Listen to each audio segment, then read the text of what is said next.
Espero que você esteja numa cama bem quentinha. No alto do Everest, na zona da morte. Com poucas esperanças de resgate, um alpinista contata sua esposa. Estamos esperando sua chegada em casa para podermos cuidar de você. Sei que vou encontrá-lo. Tente não se preocupar.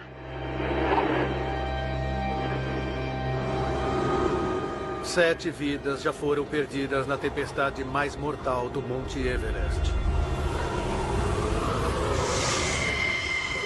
Desastres não acontecem simplesmente.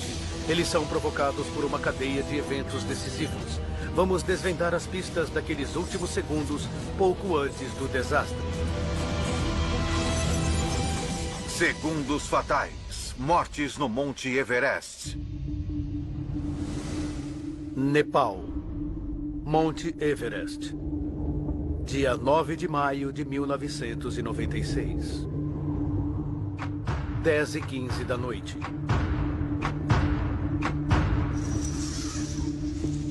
Alpinistas de duas expedições comerciais se preparam para deixar o acampamento 4, o acampamento mais alto na montanha.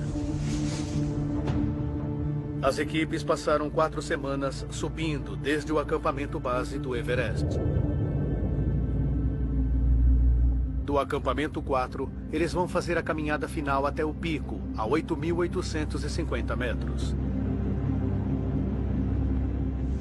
Neil Bidelman é o guia da empresa de alpinismo, a Mountain Madness.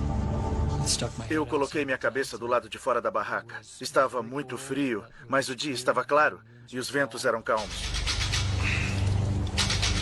E pouco antes da meia-noite, nós saímos da barraca, colocamos nossos grampões e eu ajudei meus clientes a se prepararem. 11h45 da noite. 14 clientes alpinistas estão tentando alcançar o pico mais alto do mundo.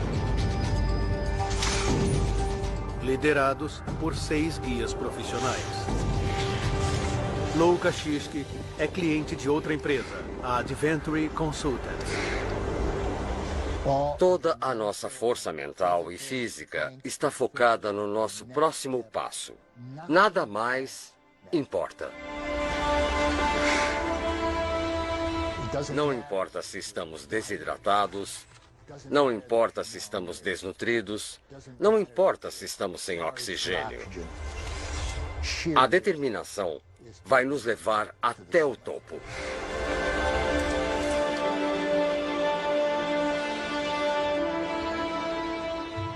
Cinco e 30 da manhã. Lynne Galmegard é uma cliente alpinista da Mountain Madness. Eu estava emocionada e assustada.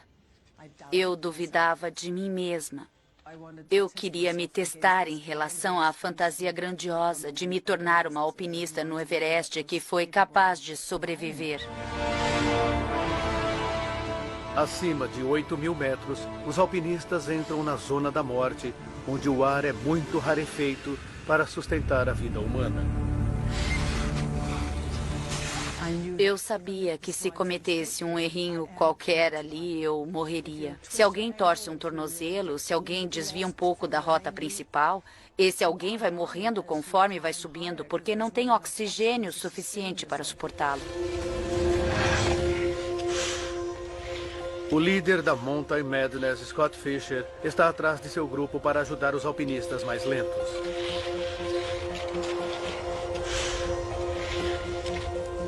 O líder da Adventure Consultants, Bob Hall, adota a mesma postura com sua equipe. Bob tinha escalado o Everest 7 vezes. Ele era especialista e estávamos gostando de sua liderança. Para os alpinistas na dianteira, a subida começa a ficar mais técnica. Neil Bidelman, um dos guias de Scott Fisher, precisa consertar as cordas no Pico Sul, 100 metros abaixo do pico principal. 9h58 da manhã. Eu consertei todas as cordas que havia e cheguei ao topo do Pico Sul.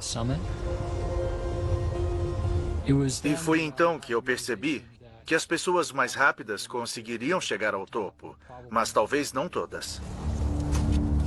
A equipe tinha planejado chegar ao topo antes das 13 horas e descer antes da noite chegar.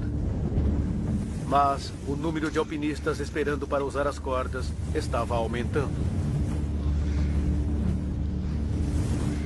Rapidez significa segurança nas montanhas, e eu estava esperando e observando.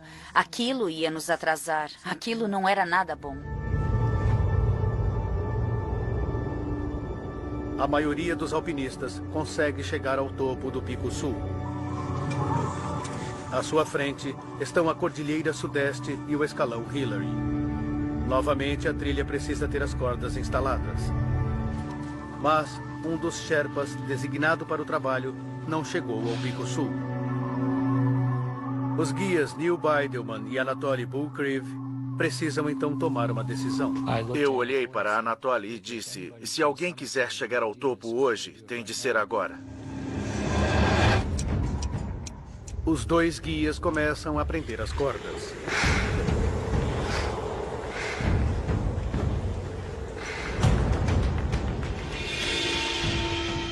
Os primeiros alpinistas do grupo da frente percorrem a Cordilheira Sudeste.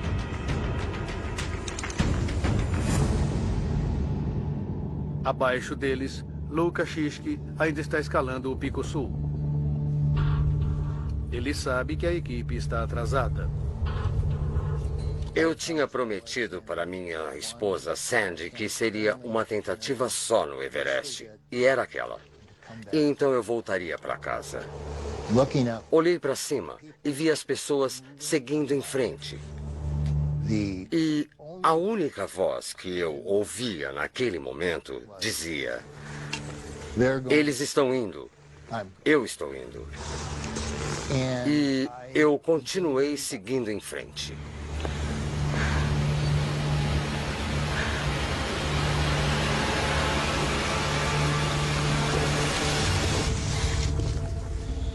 De repente, eu caí de joelhos e fiquei pendurado.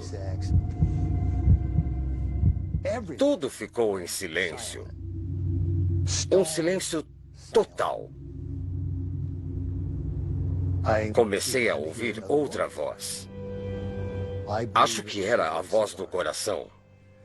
E eu acho até que deve ter sido o coração de Sandy gritando para ser ouvido.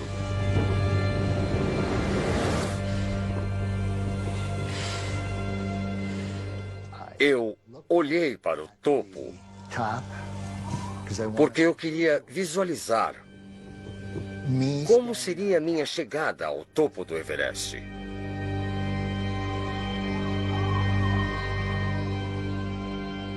Uma coisa que jamais iria acontecer. Um lugar onde eu jamais poria os pés.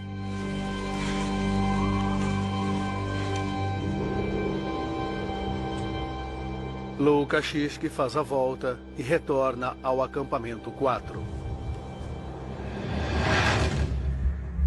Mais acima, Bidelman e Bulkriev chegam ao famoso escalão Hillary, o único obstáculo que fica entre eles e o topo. É de cordas. Bulkriev vai na frente. Ele subiu até o topo do escalão Hillary, usando as cordas velhas que estavam lá e um machado de gelo. Os alpinistas esperam para subir. O escalão Hillary era um gargalo. Eu tinha consciência disso. Éramos muitos na montanha e tudo estava ficando mais lento.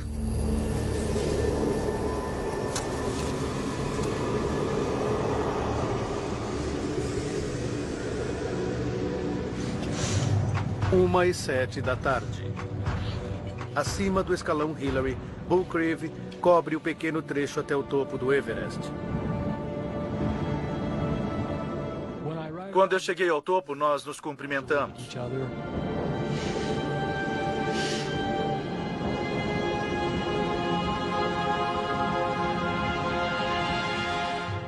Parte da função deles é fazer com que os clientes alpinistas desçam a montanha bem depressa.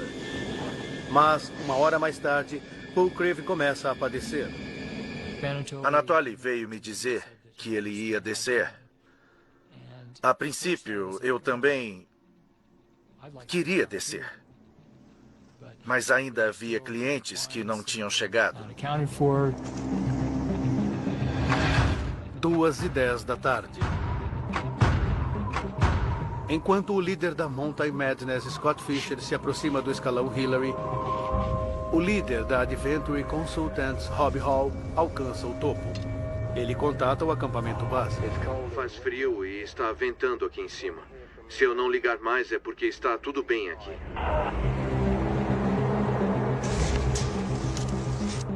2:30 da tarde. Todos os clientes da Mountain Madness alcançam o cume. Mas não há sinal de seu líder, Scott Fisher. Neil Bidelman é agora o único responsável pelo grupo. Ninguém iria chegar ao cume e dar a volta em 1 minuto. Eu não conseguia fazer as pessoas se apressarem para voltar. 13:10 da tarde. A equipe da Mountain Madness começa a descida. No escalão Hillary, o grupo se encontra com o líder da expedição, Scott Fisher. Ele ainda está subindo.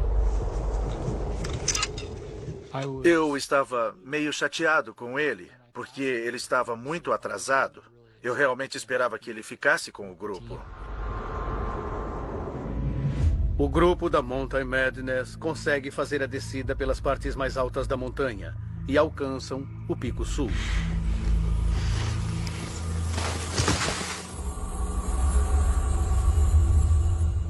Foi ali que, pela primeira vez, eu tive uma sensação de pavor. Bidelman percebe uma mudança radical nas condições meteorológicas mais abaixo. Eu sabia que teríamos de descer em meio a uma tempestade. 16 horas de escalada e a quantidade de oxigênio está baixando.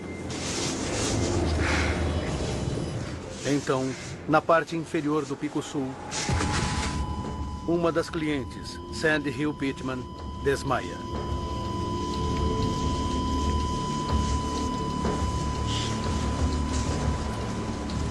Ela recebe uma dose emergencial de um esteroide, dexametasona.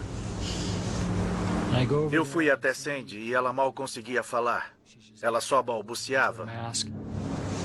Olhei o tanque de oxigênio dela e ela ainda tinha um pouco, mas estava quase no fim. Eu tive de fazer um grande esforço para colocar Sandy de pé e começar a arrastá-la pela montanha. Do contrário, ela morreria. Não tenho dúvida disso.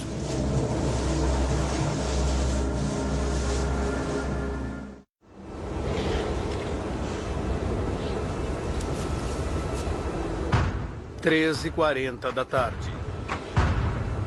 O líder da Mountain Madness, Scott Fisher, finalmente consegue chegar lá. Seu condutor Sherpa está esperando por ele. Chegamos todos. Nossa, como estou cansado. Desça a montanha, Scott. 4:15 da tarde. No escalão Hillary, Rob Hall está ajudando um cliente exausto, Doug Hansen, a descer. Mike Groom, um dos 6 guias, o vê. Olhei para o escalão Hillary. Lembro que fiz assim para o Rob e ele me respondeu. Na época achei que ele tinha dito que estava tudo bem.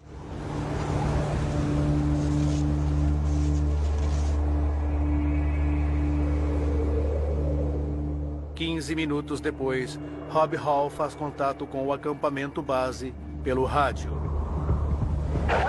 Nosso oxigênio acabou. Eu estou com o Doug e ele desmaiou acima do escalão Hillary. Precisamos que o oxigênio seja trazido até o Pico Sul. 800 metros mais acima, Rob Hall está com Doug Hansen, descendo o escalão Hillary.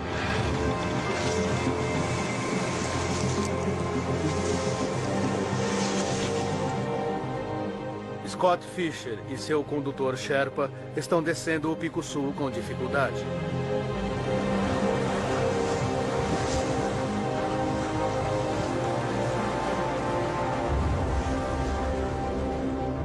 Abaixo deles, Mike Grom e Neil Bidelman estão se aproximando do acampamento 4, quando a tempestade finalmente chega. 7 horas da noite.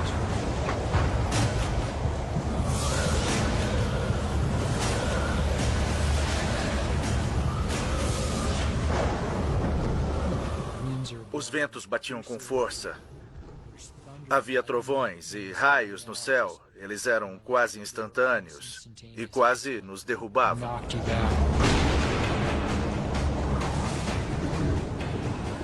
Estávamos sendo atingidos pelo vento e por causa da escuridão, do gelo e da neve arremessados pelo vento, perdemos o senso de direção e toda a visibilidade. Line Gamelgard está com eles. Todo mundo estava sem oxigênio naquele momento, e isso é igual a cortar um fio de eletricidade. As pessoas estavam desmaiando e nenhum de nós conseguia carregar quem tinha desmaiado. Não se afastem! Fiquem atrás de mim! Dos dois lados do acampamento 4 existem 2 precipícios íngremes e eu tinha uma sensação, quase uma premonição, de que se não parássemos e nos reagrupássemos, nós iríamos cair pela borda. 10 da noite. Os 11 alpinistas se abraçam. Ficamos bem juntos para nos aquecermos e nos protegermos o máximo possível. E ainda bater uns nos outros para nos mantermos acordados. Aquilo era pura sobrevivência. Não parem de mexer os braços e as pernas! Eu não quero morrer! Eu não quero morrer! Eu tive de lutar contra a grande vontade de dormir e nunca mais acordar.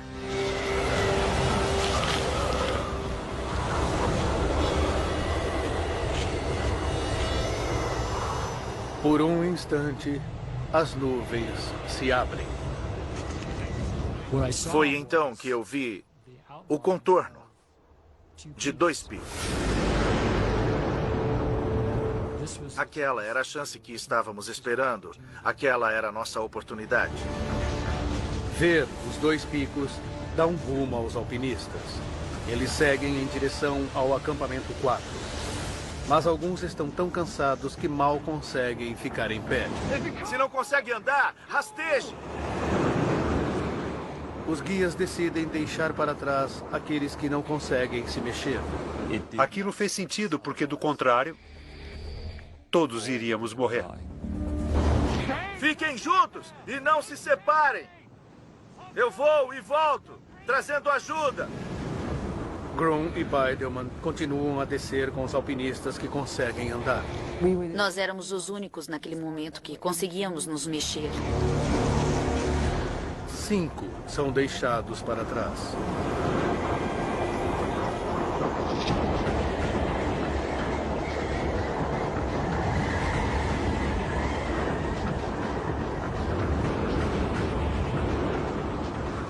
Nós seguimos em direção ao acampamento.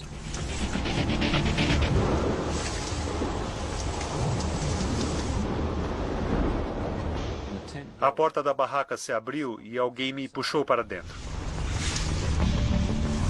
Lembro que eles quebraram o gelo sobre o meu rosto e jogaram alguns sacos de dormir por cima de meu corpo. E isso é a última coisa de que me lembro.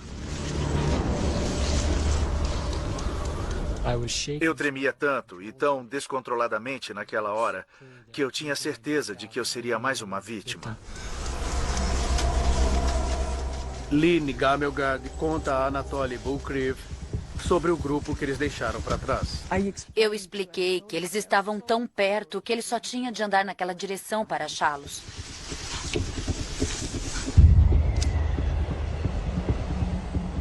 Bulkriev segue sozinho, tempestade adentro.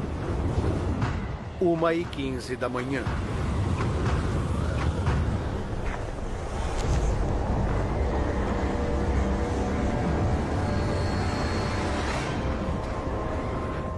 Bulkriev guia um grupo quase desfalecido até o acampamento 4.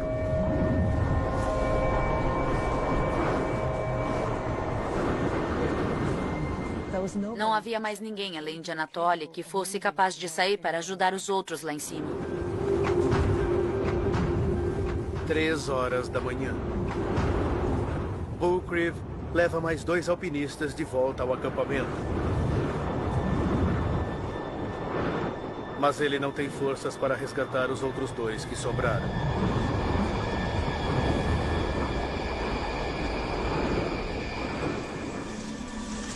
Naquele momento, Anatoly desmaiou. Ele estava exaurido.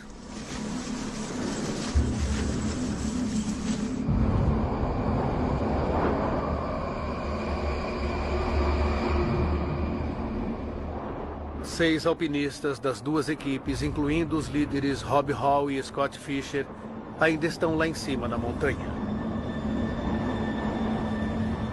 E eles ficaram lá mais de 24 horas.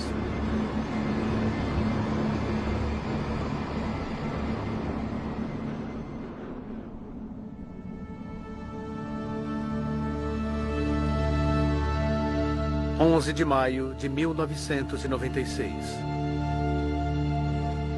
365 metros acima do acampamento 4, Sherpas tentam resgatar Scott Fisher. Eles encontraram o Scott. Ele mal respirava e não reagia a nada.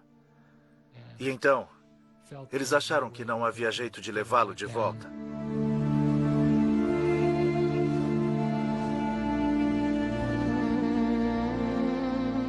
Sherpas tentam chegar até Rob Hall no Pico Sul. Mas eles são forçados a voltar 213 metros abaixo de sua posição devido à piora do tempo. Ele ainda está vivo, mas muito queimado pelo frio e sem condições de descer. O acampamento base faz uma conexão do rádio de Rob Hall com sua mulher grávida em casa na Nova Zelândia. Oi, querida. Espero que você esteja numa cama bem quentinha. Sua voz está melhor do que eu imaginava. Como estão seus pés? Eu não tirei as botas para ver, mas acho que eu tenho queimaduras de frio. Estamos esperando sua chegada em casa para podermos cuidar de você. Porque sei que vou encontrá-lo. Tente não se preocupar demais.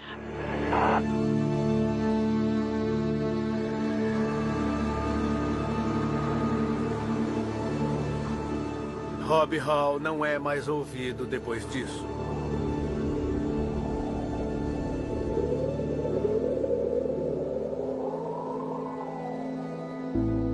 A tempestade que atingiu o Monte Everest no dia 10 de maio de 1996 ceifou 8 vidas.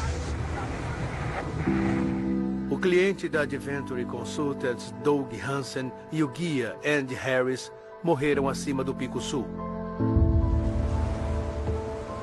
Da mesma equipe, a alpinista japonesa Yasuko Namba morreu no local onde eles tinham se abraçado. Apesar de ter passado a noite toda exposto no acampamento 4, o cliente Beck Withers sobreviveu. Mas ele sofreu queimaduras de frio graves que lhe custaram a mão direita e o nariz.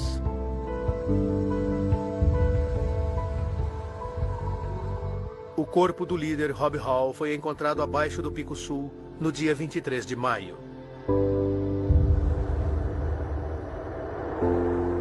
Scott Fisher, o líder da equipe Mountain Madness, morreu sozinho pouco acima do acampamento 4. 3 alpinistas de uma expedição à face norte também morreram naquela noite. Foi o pior desastre na história do Monte Everest. Quando as notícias da tragédia correram o mundo, as pessoas queriam saber como tantos alpinistas poderiam ter morrido em um único dia. Agora, revendo os acontecimentos e examinando as provas, vamos revelar por que o desastre era inevitável. E como 2 líderes tão experientes como Rob Hall e Scott Fisher puderam sucumbir àquela armadilha mortal. Alan Hinks é um dos poucos montanhistas de elite a ter alcançado o pico de todas as 14 montanhas no mundo com mais de 8.000 metros acima do nível do mar. O Everest é a montanha mais alta de todas, tem 8.850 metros. Acima de 8.000 metros é outro mundo. É como se a gente estivesse com gripe e de ressaca e estivesse tentando correr uma maratona. Tudo exige uma quantidade enorme de esforço para pensar e para se mexer. No dia 9 de maio de 1996, Alan Hinks fazia parte de uma expedição britânica ao lado norte do Everest.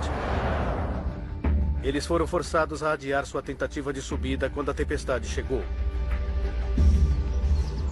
Alan Hinks acredita que o desastre do outro lado da montanha foi provocado por uma série de erros de cálculo fatais. Em 1996 foram tomadas decisões no Everest, algumas certas, outras erradas. Todas as alternativas de alcançar o pico mais alto têm um horário limite para dar a volta e seguir montanha abaixo. O horário limite aceitável no Everest é 1 da tarde para seguir de volta ao acampamento 4. Em qualquer horário mais tarde do que isso, os riscos começam a se multiplicar. Os horários de volta são importantes porque vamos estar mais cansados e o oxigênio do cilindro começa a acabar. Atrasar a descida para além da 1 da tarde também significa voltar no escuro. Não dá para ver direito nem com a lanterna do capacete ligada. E acrescentamos também a desorientação com a fadiga em altitude extrema. No final do dia, no Everest, o tempo tende a se deteriorar rapidamente. Depois que escurece, fica muito mais frio e chega a 40 graus negativos. E se acontece uma tempestade ou com o vento, a temperatura pode facilmente chegar a menos 60 e isso arranca a vida para fora do corpo. É preciso então haver um horário limite para a volta e mantê-lo. Antes da subida de 1996, os dois grupos determinaram o horário de retorno para a 1 da tarde. Precisávamos estar na cordilheira de madrugada. Precisávamos estar no Pico Sul às 10 da manhã ou antes e no pico às 12. O horário limite máximo era 1 da tarde. Aquele não era nosso objetivo de horário para sair do pico. Era o máximo, o mais tarde possível. Mas, à 1 da tarde do dia 10 de maio, nenhum alpinista das duas expedições tinha chegado ao topo do Monte Everest. Os últimos 2 alpinistas chegaram lá só às 4 da tarde. Um deles é Rob Hall, o líder da Adventure Consultants, que tinha estabelecido o horário limite para 1 da tarde. Alan Hinks quer entender a razão daqueles atrasos na chegada ao topo. O maior atraso na subida tinha acontecido por causa dos gargalos em 2 setores da escalada abaixo do pico e no escalão Hillary. Essas são as partes que exigem mais habilidade técnica de escalada e a instalação de cordas. As cordas são necessárias no Everest para garantir que as pessoas consigam subir, mas o mais importante é que desçam em segurança. É essencial alguém subir na frente para prender as cordas nas partes mais íngremes. Quando os clientes chegaram à parte inferior do Pico Sul, nenhuma corda tinha sido instalada.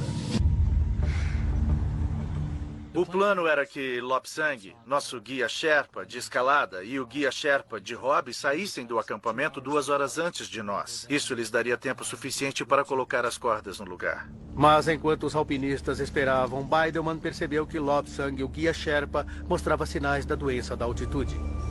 Eu vi Lobsang sentado com os cotovelos apoiados nos joelhos e ele estava vomitando. Então eu alcancei a mochila dele e peguei as cordas que estavam com ele. Lobsang não conseguiu se recuperar totalmente e mesmo assim veio para frente do grupo para começar a instalar as cordas. Alan Hinks acredita que a falha na instalação das cordas mostra que o plano também era falho.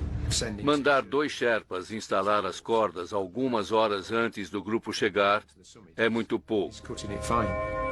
Se um ou os 2 são afetados pelas condições climáticas, esse é o fim da instalação das cordas.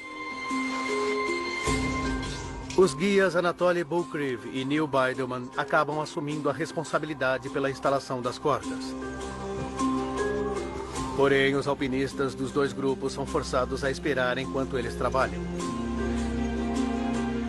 Atualmente, para ajudar a reduzir os atrasos no Everest, mandamos uma equipe na frente para ter certeza de que a montanha está preparada antes que qualquer um saia. E temos ao menos 2 cordas, uma para a subida e uma para a descida. Mas em 1996, mesmo se as cordas tivessem sido instaladas antes, com 33 alpinistas tentando subir, as filas teriam se formado. A decisão de ter as 2 maiores expedições daquele ano tentando subir ao topo ao mesmo tempo foi controversa até naquela época. A razão apresentada foi que ninguém tinha escalado a montanha naquele ano, que a neve estava baixa e que, juntando os esforços, haveria mais apoio e guias Sherpas. Num determinado momento, Rob disse que haveria mais força nos números, mas que aquilo não fazia sentido porque mais gente significa mais complexidade, e mais complexidade significa que mais coisas poderiam dar errado. A união das 2 equipes não só provocou atrasos, como também alterou os riscos para os 2 líderes. Embora eles fossem amigos, os 2 líderes das expedições estavam competindo no novo jogo das expedições comercializadas ao Everest. Deve ter havido um pouco de pressão, uma rivalidade entre as 2 expedições. Isso é coisa da natureza humana.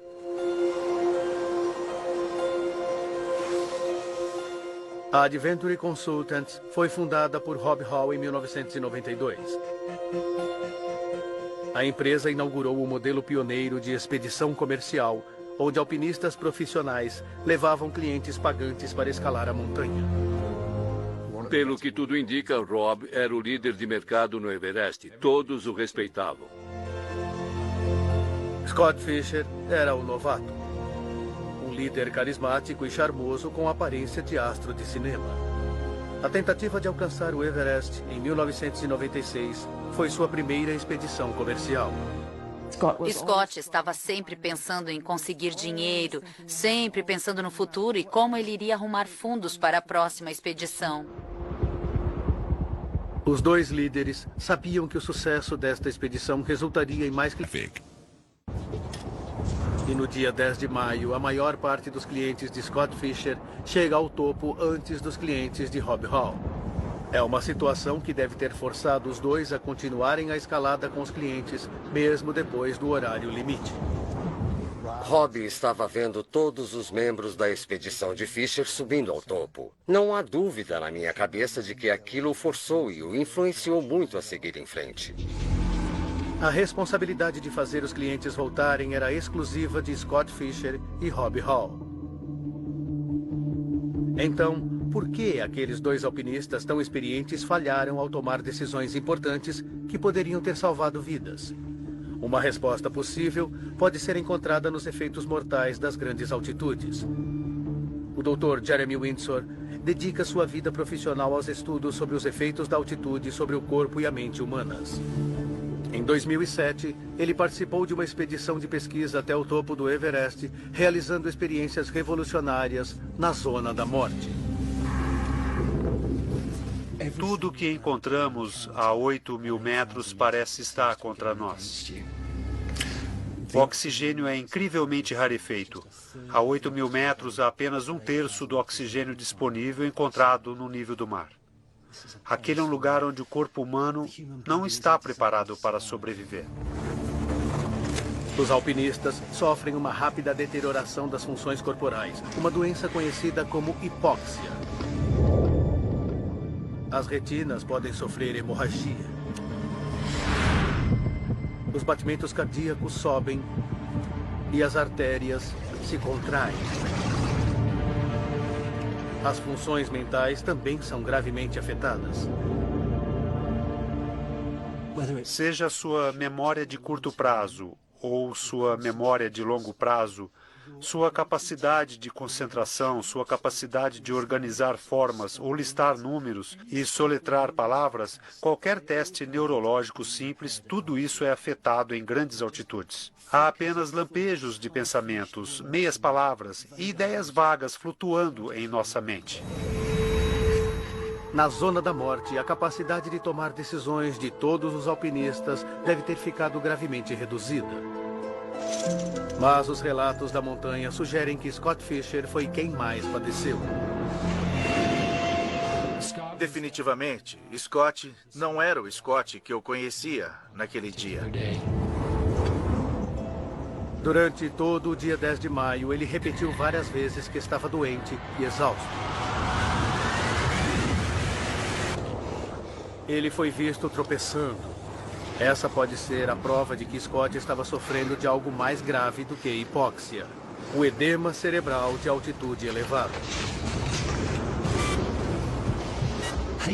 O edema cerebral de altitude elevada afeta 1 a cada 100 ou 1 em 1000 pessoas que ficam em altitude acima de 5.000 metros. Líquidos se acumulam no cérebro e o cérebro começa a inchar. Assim, começamos a ver sintomas neurológicos, como senso de coordenação ruim e movimentos desequilibrados.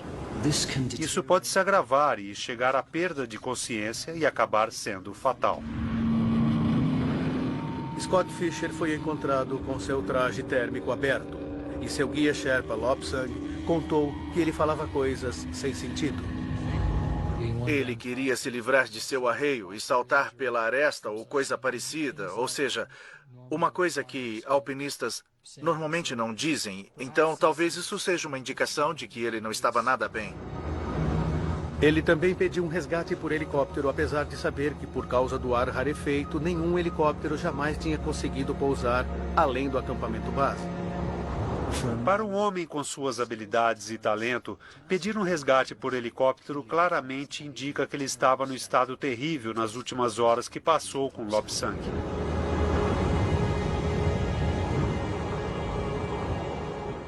A falta de oxigênio na atmosfera ainda provocaria outro efeito no alpinista, que talvez fosse o mais forte escalando o Everest naquele dia. Anatoly Bulkriv era um alpinista russo da escola antiga. Scott queria que Anatoly trabalhasse no apoio, sendo a pessoa que sempre estivesse na liderança nas situações mais difíceis e que ajudasse Scott se alguém se desse muito mal. Bulkriv resolveu escalar o Everest sem auxílio de oxigênio suplementar. Oxigênio suplementar ajuda a nos manter aquecidos e tomamos decisões melhores. Com certeza temos mais oxigênio para o cérebro. O que os clientes esperam de um guia é uma diferença na força, na experiência e percepção acima de suas habilidades para mantê-los a salvo e para ajudá-los. E se você opta por não escalar com oxigênio, mas seu cliente sim, você está abrindo mão da maior parte, se não de toda a segurança. A falta de oxigênio fez com que Bulkriv não conseguisse ficar muito tempo no cume. Sua ajuda na descida poderia ter feito toda a diferença. Eu gostaria que Anatoly tivesse ficado conosco e não descesse sozinho. Talvez tivéssemos tido condições de voltar ao acampamento antes que a tempestade chegasse. Mas uma coisa é certa. Quando a tempestade chegou, Bulkriv foi um salva-vidas. Anatoly fez um esforço heróico para voltar lá e salvar várias vidas.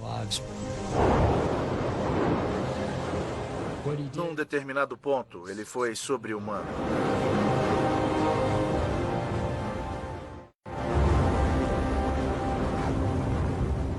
Uma das mensagens mais importantes que surgiram com o desastre de 96 é que guias e sherpas na montanha precisam usar oxigênio suplementar. Hoje, o oxigênio é obrigatório para guias no Everest. Agora é possível rever os acontecimentos daquele dia fatal para revelar como tantos alpinistas experientes perderam suas vidas no Everest. 9 de maio de 1996. 19 horas para o desastre. 2 expedições partem do acampamento 4. 33 alpinistas estão tentando escalar até o topo. 7 horas para o desastre. Eles chegam ao Pico Sul. As cordas que deveriam estar instaladas não estão ali. Forma-se um gargalo. 6 horas para o desastre. O primeiro alpinista chega ao cume. Ele desce 1 hora depois do horário limite. 3 horas para o desastre. O líder Scott Fischer chega ao cume depois do resto de seu grupo. 2 horas para o desastre. Scott Fischer adoece. Rob Hall tenta carregar um alpinista desmaiado. Há segundos para o desastre, 11 alpinistas, a poucos metros do acampamento 4, são atingidos por uma tempestade terrível. Naquele ponto, não há mais esperança para alguns. Apesar de todos os erros e cálculos errados, é possível que muitos dos alpinistas pudessem ter sobrevivido àquela noite se não fosse pela força da tempestade que os atingiu durante a descida. Rajadas de até 130 quilômetros batiam na face da montanha. As temperaturas caíram a menos 40 graus. Mas houve outro efeito menos conhecido que mudou as condições. Durante a tempestade de 96, a pressão barométrica caiu. E o resultado é que a quantidade de oxigênio na atmosfera também caiu.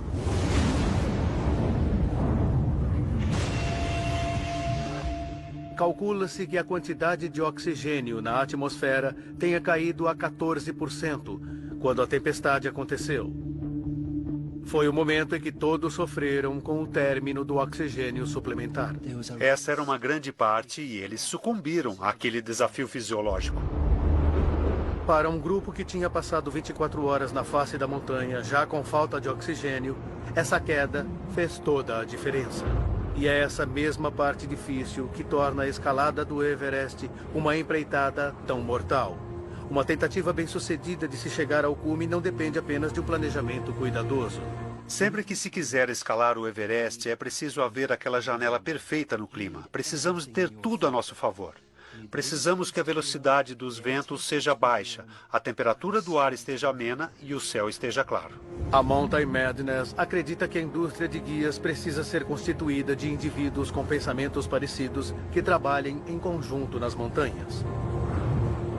Dessa maneira, é possível discutir se a competitividade entre as duas empresas de guias pode ter levado aos erros. Mas, acima de tudo, foi a Mãe Natureza que assumiu o controle daquele dia. Hoje, as previsões do tempo são mais precisas. As cordas são instaladas nas partes mais difíceis bem antes. As decisões importantes são tomadas no acampamento base e não nas altitudes elevadas. E os guias são obrigados a usar oxigênio. Entretanto, os perigos permanecem. Acho que existe uma espécie de equívoco sobre o fato de que, se realmente analisarmos tudo até os mínimos detalhes, as pessoas vão parar de morrer no Everest. Pode esquecer, isso não vai acontecer. Escalar o Everest jamais será uma atividade sem riscos. Se quiser segurança, não escale montanhas, nem vá até lá.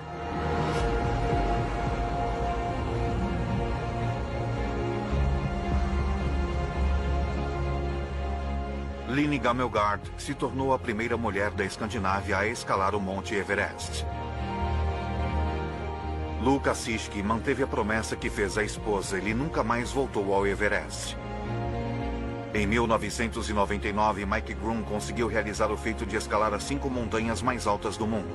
Neil Biderman continuou a escalar. Ele voltou ao pico do Everest em abril de 2011.